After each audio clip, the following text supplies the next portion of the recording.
Government ఉద్యోగులు ఎలక్షన్లో పాల్గొంటే ఆ, ఉద్యోగం నుంచి తీసేస్తారు. అవు మరి ఇప్పుడు ఎంపీలు, ఎమ్మెల్యేలు, ముఖ్యమంత్రులు వచ్చి గవర్నమెంట్ వచ్చి వాళ్ళు పాల్గొంటారు కదా, మరి అవును. వాళ్ళ మీద చర్యలు ఎందుకు తీసుకోరు?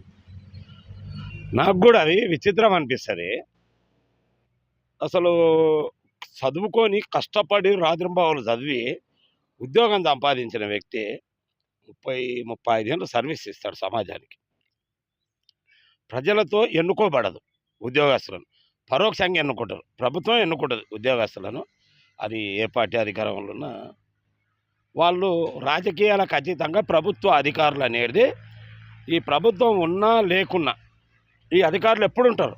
వాళ్లకు ఈ 5 ఏళ్ళకోసారి పదవి అయిపోతుంది రాజకీయ నాయకులది. ఉద్యోగులు అట్లా కాదు, వాళ్ళకు 35 ఏళ్ళ సర్వీస్ ఉంటుంది. కాబట్టి వాళ్ళు నిజాయితీగా రాజకీయాలకు అతీతంగా ప్రజలకు ప్రభుత్వానికి మధ్యన వారధిగా పనిచేయాలనే ఉద్దేశంతోన వాళ్ళు ప్రభుత్వ ఉద్యోగులు రాజకీయ కార్యకలాపాల్లో పాల్గొంటే వాళ్ళని ప్రభుత్వ ఉద్యోగం నుంచి తొలగిస్తారు. కానీ ప్రజలతో ఎన్నుకోబడ్డ వార్డు నెంబర్ నుంచి పార్లమెంటు మెంబర్ వరకు వాళ్ళకు కూడా మరి సర్పంచ్ కాడ నుంచి ప్రధానమంత్రి వరకు జీతం ఇస్తున్నారు. ఆ ఇచ్చే జీత బత్యాలు ఎక్కడివి? ప్రజల సొమ్మే. ఈరోజు ప్రజల ఓట్లతోటి గెలిచిన ఎమ్మెల్యే కానీ ఎంపీ కానీ ఓ నియోజకవర్గంలో తిరగాలంటే తిరగనికే ప్రభుత్వమే ఖర్చులు ఇస్తుంది.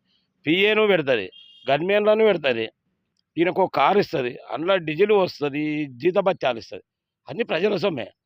కాబట్టి ఎవరైనా సరే సర్పంచ్ నుండి పార్లమెంటు మెంబర్ వరకు ప్రజలతో ఎన్నుకోబడ్డ ప్రజాప్రతినిధి ఆయన పదవి కాలం ముగిసే వరకు ఎలాంటి ఎన్నికల ప్రచారంలో పాల్గొనకూడదు, ఎలాంటి రాజకీయ పార్టీ కార్యకలాపాల్లో పాల్గొనకూడదు. ఎందుకంటే ప్రజాస్వామ్యంలో రాజకీయ పార్టీల ద్వారా పోటీ చేస్తారు. సరే, ఆ ఎన్నికల వరకే రాజకీయం ఉండాలి.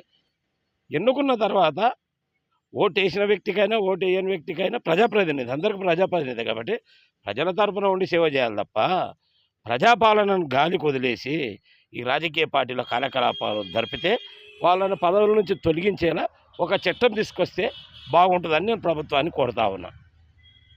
మరి వచ్చే పార్లమెంట్ ఎన్నికలైనా ఈసారి ఏ గవర్నమెంట్ కేంద్రంలో వచ్చినా ప్రత్యేక సమావేశం అంటే పార్లమెంట్లో చట్టం తీసుకురావాలి. సర్పంచ్ వార్డు నెంబర్ల ఎన్నికలు ఏ రాజకీయ పార్టీకి సంబంధం లేదు. ఆ గ్రామ పరిపాలన సౌలభ్యం కోసమే స్థానిక ఒక ప్రభుత్వ సంస్థ అది. ప్రజలకు వారధి ఉండేది 5 ఏళ్ళు. దానికి రాజకీయ రంగం వలుపుతున్నారు.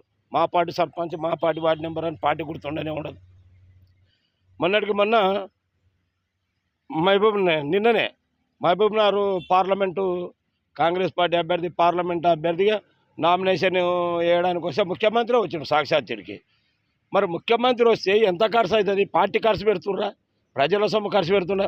ముఖ్యమంత్రి ఉన్నప్పుడు ప్రజాప్రతినిధి కాబట్టి ప్రజల సొమ్మే ఖర్చు పెడతారు. ప్రజాధనం దుర్వినియోగం అవుతుంది. కాబట్టి దీనికి ప్రత్యేకంగా చట్టం తెచ్చి, మీరు అడిగింది చాలా మంచి పాయింటే, ఈ ప్రజాప్రతినిధులు కూడా రాజకీయ కార్యకలాపాలు పాల్గొనాలనుకుంటే వాళ్ళు పదవికి రాజీనామా చేసి రాజకీయ కార్యకలాపాల్లో పాల్గొనాలి, ఎన్నికల ప్రచారంలో పాల్గొనాలి. ఎవడబ్బా సొమ్మని? ప్రజల సొమ్ము నీవు జీతభత్యాలుగా తీసుకుంటూ ప్రజలకు సేవకుడుగా ఉండాల్సింది నీవు. ఎన్నికలు వచ్చిన ప్రతిసారి పాలన పగ్గాలు గాడికి వదిలేసి నీవు ఎన్నికలు చేసుకుంటూ పోతే ఏంది పరిస్థితి? కాబట్టి దీని ముమ్మాటికి తప్పే. నిజంగా ఇది చట్టం తీసుకొచ్చే వరకు బీసీసీఐ పోరాడుతుంది. దీని మీద మాత్రం పక్కా సాధిస్తాం ఈ చట్టాన్ని. థ్యాంక్ యూ కృష్ణ, మీ అమూల్యమైన టైం మాకు కేటాయించినందుకు ధన్యవాదాలు. తమ్ముడు ధన్యవాదాలు.